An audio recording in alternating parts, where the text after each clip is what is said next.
Coming up on ATV News. I don't even know how. I fought through it. You may recognize this girl. We'll show you how she's recovering from being shot in the head. We'll show you what wheelchairs and paint have in common. We'll show you why these kings and queens were dancing. With today's storm, Bryan Head will be opening this week. I will tell you when you can ski here in weather. What's the most points our opponents have scored on us the last 4 basketball games? I'll tell you in sports. All that and more, this is ATV News.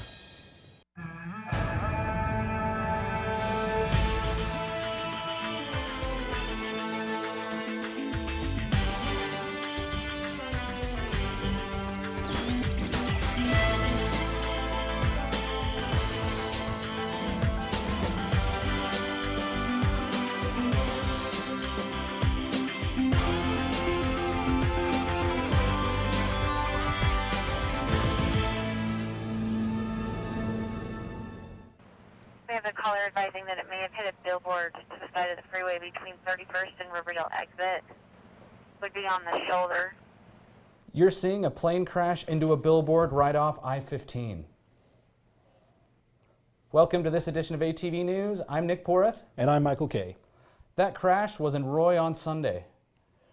A flight instructor and student were in the plane. Medics took them to hospitals in critical condition, and a third was taken in for smoke inhalation after trying to help. The crash was a half a mile away from the Ogden-Inkley Airport and happened shortly after takeoff. You think about an airport here at Logan Cache, there's a lot of farmland, there's a lot of flat areas. The Ogden Airport, one of the challenges, you're right there next to a highway. You're right close to Hill Air Force Base. There's lots of housing and buildings around. You're very limited to where your emergency landing areas would be. The tail number on the plane is the same as one that had to make an emergency landing last year on I-15. The cause of the crash is currently under investigation from the Federal Aviation Administration and National Security Transportation Administration. California and New York are suing Juul Labs, the second and third states to sue the company this year. Juul Labs says its mission to improve the lives of the world's 1 billion adult smokers, but California's Attorney General says they marketed their nicotine products towards teens and failed to warn users of the possible health effects from vaping. 1 in 4 high school students say they have vaped in the last month, even though it's banned for minors. Illinois and Massachusetts are also investigating Juul Labs. You may remember the story of the little girl who got shot. Now ATV's Ayanna Likens lets you get to know her and her story in this 3-part Stronger Than a Bullet series. Digging in the dirt. Last one. And planting flowers is what Desiree Turner loves. They make me happy. But they also help in more than one way. When she's in pain, it gives her something to look at. All that pain started here in this Smithfield Canal. This is where Desiree lay for 8 hours after she was shot in the back of the head and left for dead. And somehow, I don't even know how, I fought through it. As a result, she does physical therapy daily. By zipping up and laying in here helps her create more white blood cells, helping her brain heal. Oh, good boy, Diamond! Horses are one of Desiree's passions. I learned how to ride a horse before I could walk. And she competed at a young age. If this wouldn't have happened, I'd still be able to ride my horses. Come here, Junior.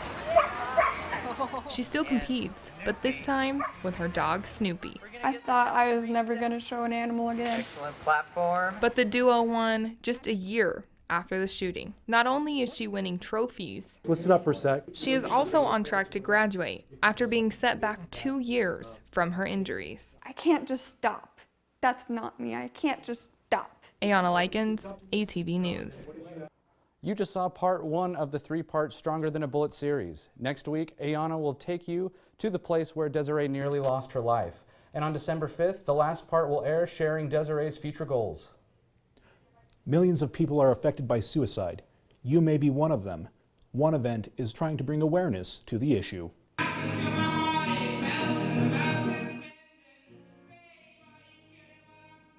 To suicide. It featured food, drinks, and live music from guest artist Nat Lefkoff. The organizer lost his sister to suicide and held the event on her birthday.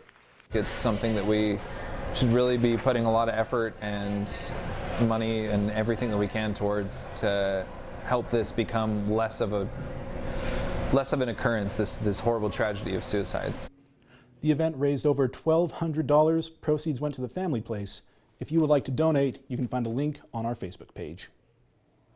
If you're not a good painter, it could be your creativity or just that you can't hold the brush. Emily Hill shows us some artists that found a new way to paint.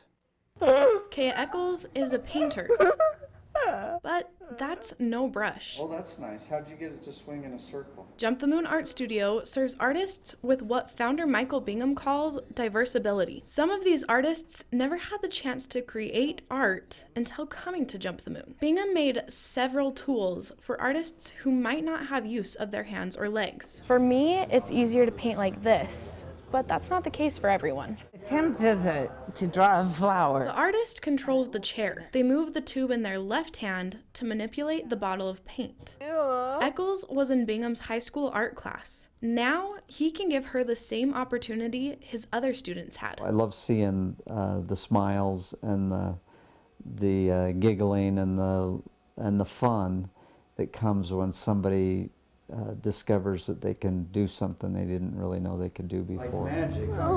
Eccles has been in a motorized wheelchair since she was 4. Bingham says this is second nature for her. Yeah, she's got 2 eyes. Linda Loosely is another artist at Jump the Moon. Loosely just started using the chair. I didn't know you could do something like that. And we started doing, or not realizing beforehand, what tremendous art we would be able to produce with that. Bingham says he hopes he can keep creating these tools. It's incredibly gratifying just to see somebody have a new way to express themselves, to communicate, like to make something that is all theirs, whereas before it just didn't have the right tools. Because he wants everyone to be able to create. Emily Hill, ATV News. Jump the Moon is hosting a demo art night tomorrow. After a child is abused, caseworkers may take them out of their home, leaving everything behind.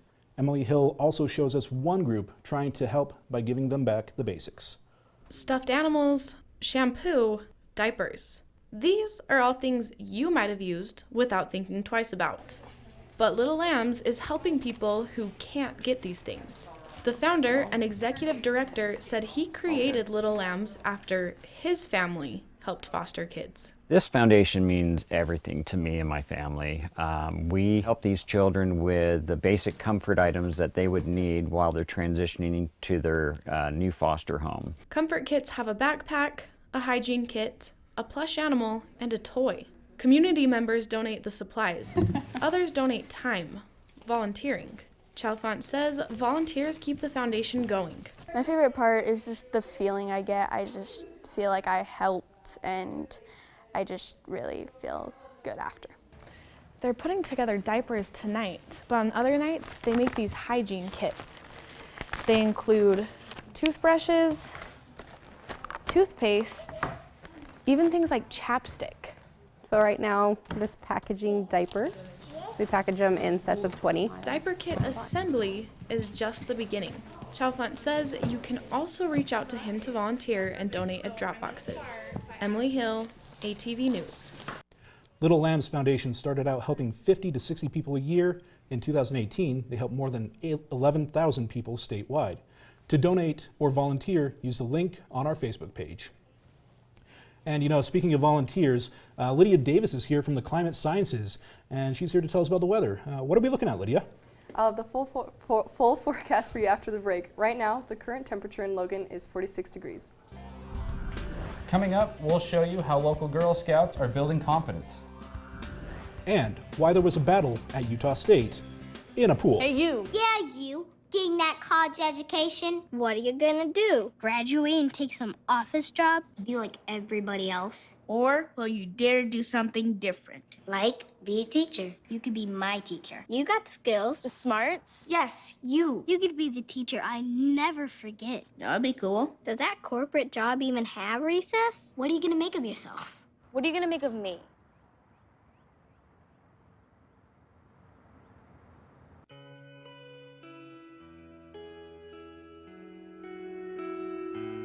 I took the pledge because we are not our stereotype. I took the pledge to make this campus safer. I took the pledge because it's on us. I took the pledge because love shouldn't hurt.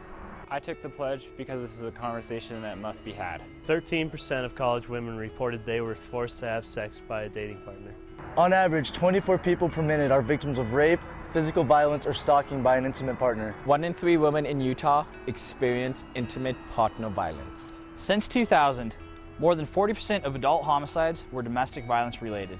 Join us. Take the pledge.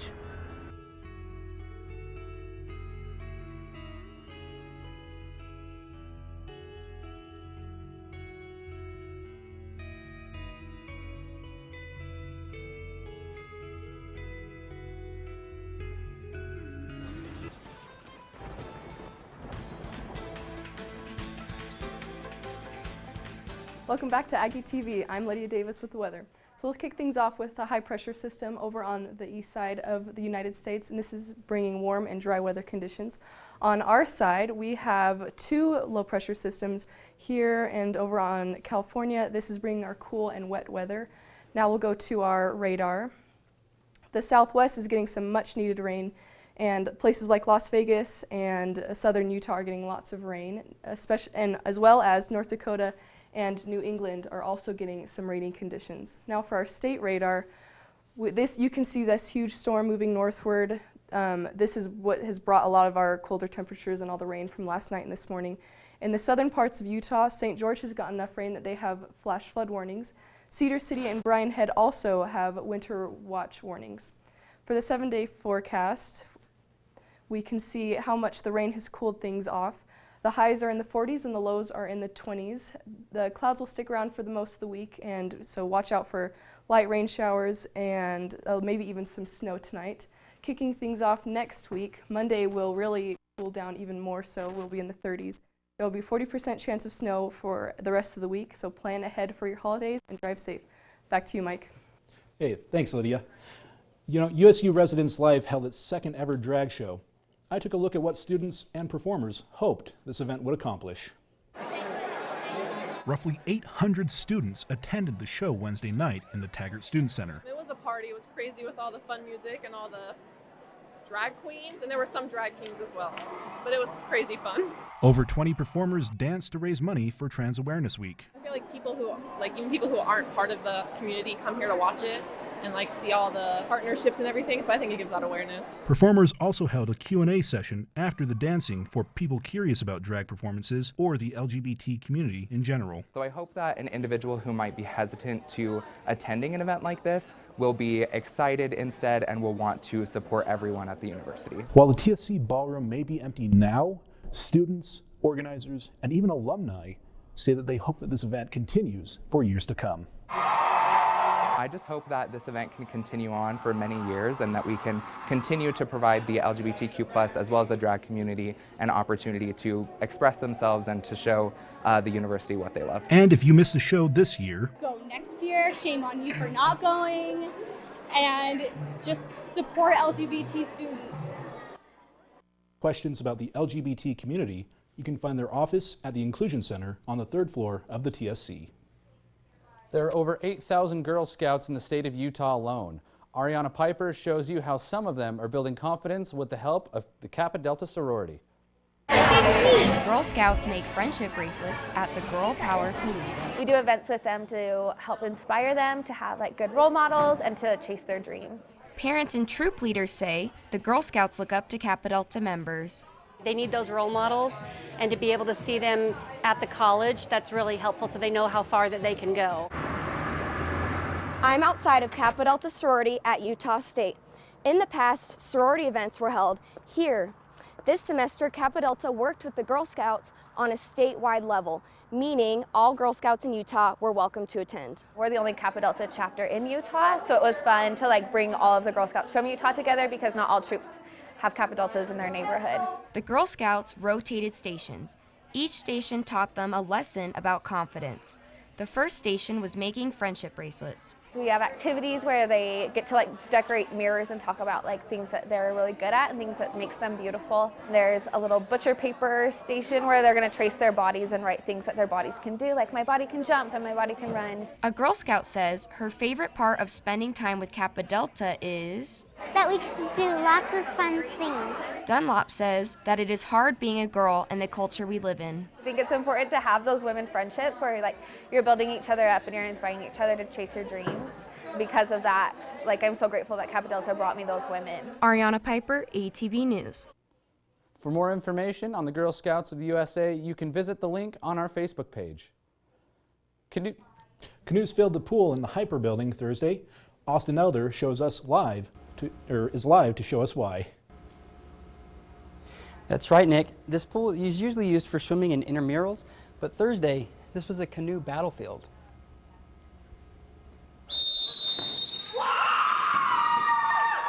Canoes filled the pool in the Hyper Building playing Canoe Battleship. The event was a fundraiser to help raise money for the Veterans Resource Center. Teams were made up of veterans as well as kids and other Utah State students as they fought to sink each other's canoes. You want to get as much water as you can into the other boat, or you'll sink. We just wanted to kind of get Veteran Services name out so people knew about them, because I personally didn't before we started this event, and then just promote it and raise them some monies for the veterans that are here at Utah State and in the local communities. I'm here in the Veterans Resource Center in the TSC in room 314. This is a space where vets can come, use computers, grab some coffee, or really just have a safe space away from the chaos of school. When you come back from a lifestyle that's so strict and regulated and very, just one-sided, coming out to school and starting a whole new lifestyle has been a big change. And events like this are a blast to come do, bring everyone together. So I definitely think this is an awesome idea. The Veterans Resource Office, we're there to help facilitate them using their education benefits and also linking them up with any on-campus, community, or Veterans Administration specific resources to help them with their transition. After several elimination rounds, the veterans went home as the victors. Here is the official plaque for you guys.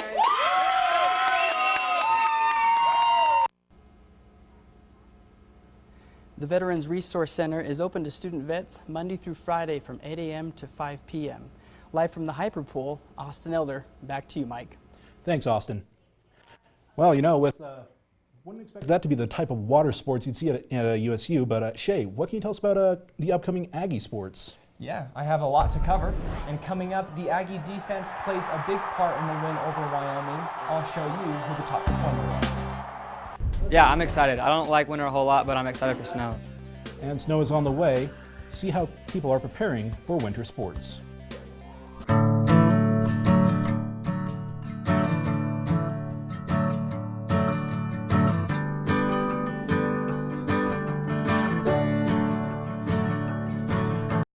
Listen, can you hear the bluebird? Oh, look up now. Can you feel the sun? Whoa, whoa, whoa, whoa.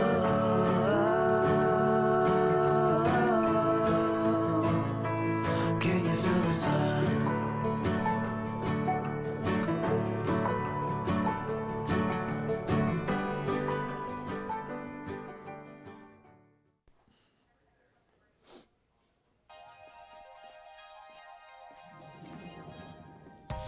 Say with me, imagine what you'd see if every child had a book to read. 'Cause every kid across the nation deserves a book to read, and we can make it happen right now.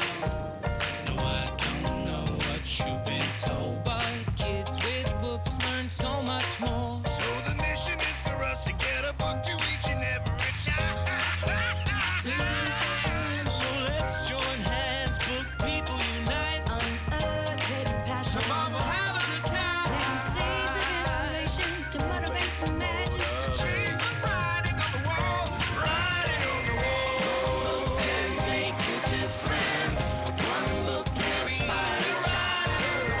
One book can be the first something that helps to change a life.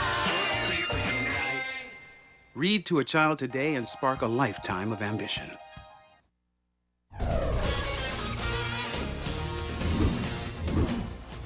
Lining up next to him was probably some of the most fun I've had playing football yet. So that felt really good to just have him there next to me, believing in me, and really all 10 guys on defense. Munoz very emotional after getting the opportunity to play with his best friend, Kevin Mietzenheimer, and get an interception like this one against Wyoming that he returned 51 yards down to the 1. He'd only gotten 3 total tackles before Saturday, where he had 13 and 2 interceptions, the second one icing for the game for Utah State. The Aggie defense really showed up in the game as Troy Leffiget Jr. recovers the fumble from Wyoming's quarterback. Utah State forced 4 turnovers in the game, this fumble and 3 interceptions.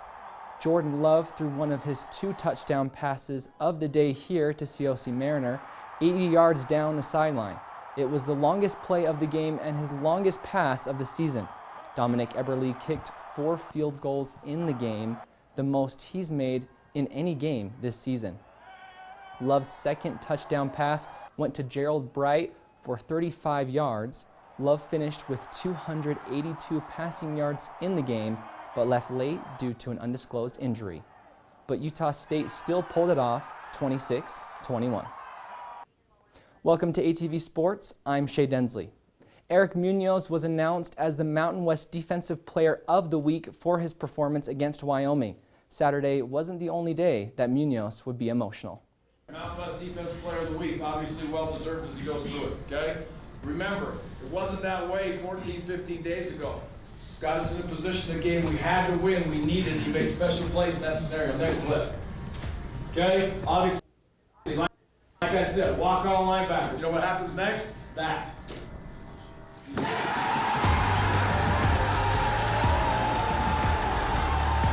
The team dogpiled Munoz after finding out he is now on scholarship. Man, what a great week for him. You can look forward to seeing him when the Aggies take on Boise State Saturday night at 8:30. Aggie men's basketball took on North Carolina A&T over the weekend. Sam Merrill with the dish to Justin Bean for the layup. Bean finished with 18 points, while Merrill led Utah State with 5 assists. Diogo Brito's 3 here was one of 5 in the game for our Aggies, who had a rough night from deep, shooting just 33% behind the arc. Utah State did dominate the other Aggies inside the arc, outscoring them 46-16 in the paint. Utah State had 22 assists in the game compared to NC A&T's 9. Great defense allowed Utah State to out-rebound North Carolina 44-28. USU came out on top 81-54, managing to keep their past 3 opponents all under 60 points. But to play good defense, you got to be obviously fundamentally sound, but you have to want to do it, and you have to have that kind of toughness and that edge to do that. And we've demonstrated that we have that. The Aggies look to keep their streak of holding opponents under 60 points against ATSA Monday. Sam Merrill's 5 threes in the game helped the team's defense set up after each make. Aggie offense was on fire in this one with several dunks, including missing one by Kuba Karwowski, and Diogo Brito later steals the ball and takes it the length of the court for the big-time slam and hypes up the crowd after. The Aggies dominated the paint again, outscoring UTSA exactly the same as they did against NC A&T's 46-16.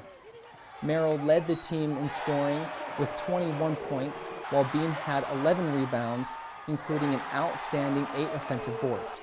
Utah State held UTSA under 60 points, their 4th straight opponent held to that mark, and took this one 82-50. Aggie women's basketball went for its first win against Long Beach State. Haley Bassett scored the first points of the game for Utah State after banking in this jumper to beat the shot clock. She led the Aggies with 17 points and 11 rebounds, while Lindsey Jensen-Baker added 14 points and Steph Gorman had 13 points. Both teams struggled from the floor.